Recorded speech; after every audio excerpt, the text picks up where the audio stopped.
All right, so moving on to the final segment. I'll be sharing my overall letter grade on the Dallas Cowboys 2026 NFL Draft. Now, honestly, I got to give the Dallas Cowboys a letter grade of an A. I think the Dallas Cowboys did everything that they were supposed to for the 2026 NFL Draft class. They addressed the defensive side of the ball. We had one of the best offenses in the league last year. We had one of the worst defenses in franchise history last year, and most of our draft picks were on the defensive side of the ball. I think we're heading in the right direction of rebuilding this Dallas Cowboys offense, and I think our new defensive coordinator, Christian Parker, is going to put us in that position as well. Now, since trading away Micah Parsons 7 days prior to the Week 1 game against the Philadelphia Eagles, they are starting to put together this defense. And they traded for Quillian Williams before the NFL trade deadline expired. They got Kenny Clark in the deal for Micah Parsons. Two monsters as defensive tackles on the defensive line. You have Rashawn Gary that we traded for the Green Bay Packers, a veteran edge rusher coming to Dallas. We traded with the San Francisco 49ers day 2 of the NFL draft, acquiring D. Winters at the linebacker position because we were not going to get our hands on the best linebackers in the NFL draft class. So Overshown and D. Winters is going to be our 1-2 punch at the linebacker position moving forward. And I honestly like that duo. And that move addresses what we need at the linebacker position.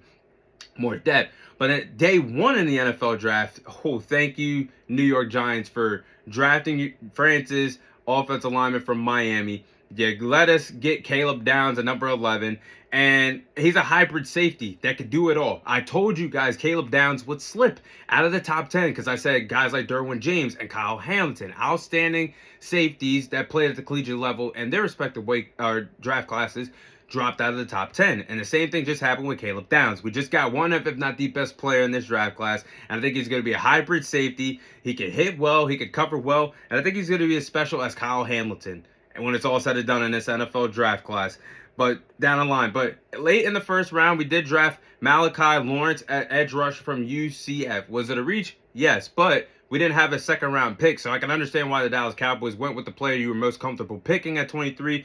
And Malachi Lawrence, I did my homework on him. He could get after the quarterback. He's good at pressuring the quarterback, good at stopping the run. And this was a good player for the trade value that you got, trading back from the 20th pick to the 23rd pick, allowing the Philadelphia Eagles to get Malachi Lemon, the replacement of A.J. Brown. But you got more draft capital in this trade, trading back with the Philadelphia Eagles.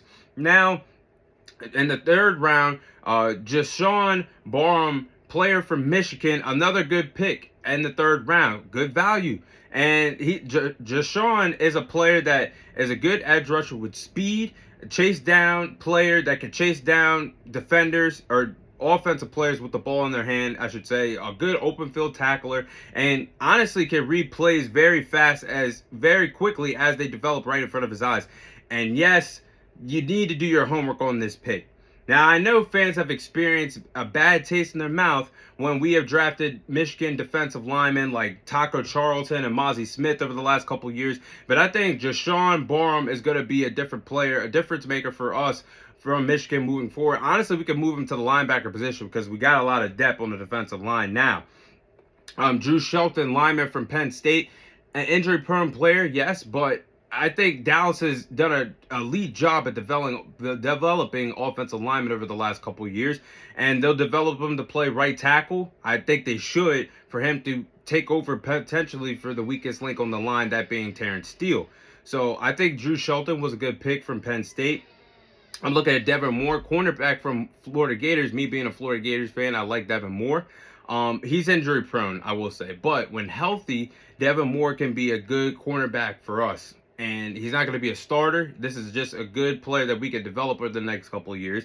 He's a good ball hawk player and honestly has good cover skills. Honestly, based off of what I've seen him play at Florida, I think Devin Moore can honestly switch to being a safety down the line for the Dallas Cowboys because his coverage skills and cover 3, cover 4 is really outstanding. So I wouldn't be surprised if Devin Moore eventually switches to playing safety. Then I'm looking at LT Overton from Alabama. I think from this pick, from this standpoint of having day 3 value, I think LT Overton was a good piece that you could have on your defensive line. Whether you want to transition him to be a full-time edge rusher, you still have him playing defensive tackle on the defensive line. I think this is a versatile player that could be used in several different ways. And then I'm looking at Anthony Smith, wide receiver from East Carolina. This is a player that went in the 7th round, had, I think, 61, 62 catches last year, had over 1,000 yards receiving at East Carolina. We got a lot of depth at the wide receiver position, yes, but I think Anthony Smith is a player that can develop or be a crucial special team player moving forward for us if we eventually move off of Kayvon Turpin and Dallas. So again, I give this an A+. I think this is one of the best drafts that we had over the last couple of years. The defensive side of the ball was a priority heading into the draft, and most of our selections, other than those two offensive players that I just mentioned, were defensive picks. So I think the Dallas Cowboys are definitely capitalizing on making the defense better, and we'll see how this turns out. But I think this was an overall A+ draft for the Dallas Cowboys, and they have true intentions of being a contending team once again in the NFC.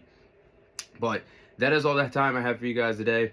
Thank you guys for watching. Thank you guys for listening. This is your host, Thomas Irie, signing off, and I'll see you guys on next week's episode.